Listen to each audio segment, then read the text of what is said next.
Matius pasal 4. Pencobaan di padang gurun. Maka Yesus dibawa oleh Roh ke padang gurun untuk dicobai iblis. Dan setelah berpuasa 40 hari dan 40 malam, akhirnya laparlah Yesus. Lalu datanglah si pencoba itu dan berkata kepadanya, "Jika engkau anak Allah, perintahkanlah supaya batu-batu ini menjadi roti." Tetapi Yesus menjawab, "Ada tertulis, manusia hidup bukan dari roti saja, tetapi dari setiap firman yang keluar dari mulut Allah." Kemudian iblis membawanya ke kota suci dan menempatkan dia di bubungan bait Allah. Lalu berkata kepadanya, "Jika engkau anak Allah, jatuhkanlah dirimu ke bawah, sebab ada tertulis, mengenai engkau, ia akan memerintahkan malaikat-malaikatnya, dan mereka akan menatang engkau di atas tangannya, supaya kakimu jangan terantuk kepada batu." Yesus berkata kepadanya, "Ada pula tertulis, janganlah engkau mencobai Tuhan Allahmu." Dan iblis membawanya pula ke atas gunung yang sangat tinggi, dan memperlihatkan kepadanya semua kerajaan dunia dengan kemegahannya, dan berkata kepadanya, "Semua itu akan kuberikan kepadamu, jika engkau sujud menyembah aku."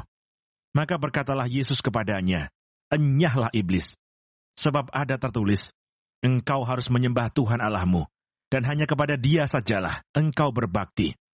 Lalu iblis meninggalkan dia, dan lihatlah, malaikat-malaikat datang melayani Yesus. Yesus tampil di Galilea. Tetapi waktu Yesus mendengar bahwa Yohanes telah ditangkap, menyingkirlah ia ke Galilea. Ia meninggalkan Nazaret dan diam di Kapernaum, di tepi danau, di daerah Sebulon dan Naftali, supaya genaplah firman yang disampaikan oleh Nabi Yesaya. Tanah Sebulon dan tanah Naftali, jalan ke laut, daerah seberang sungai Yordan Galilea, wilayah bangsa-bangsa lain. Bangsa yang diam dalam kegelapan telah melihat terang yang besar, dan bagi mereka yang diam di negeri yang dinaungi maut, telah terbit terang. Sejak waktu itulah Yesus memberitakan, "Bertobatlah, sebab kerajaan surga sudah dekat." Yesus memanggil murid-murid yang pertama. Dan ketika Yesus sedang berjalan menyusur danau Galilea, ia melihat dua orang bersaudara, yaitu Simon yang disebut Petrus dan Andreas saudaranya. Mereka sedang menebarkan jala di danau, sebab mereka penjala ikan.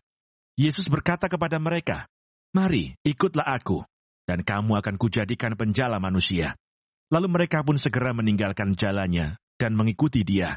Dan setelah Yesus pergi dari sana, dilihatnya pula dua orang bersaudara, yaitu Yakobus dan Zebedeus, dan Yohanes saudaranya, bersama ayah mereka Zebedeus, sedang membereskan jala di dalam perahu.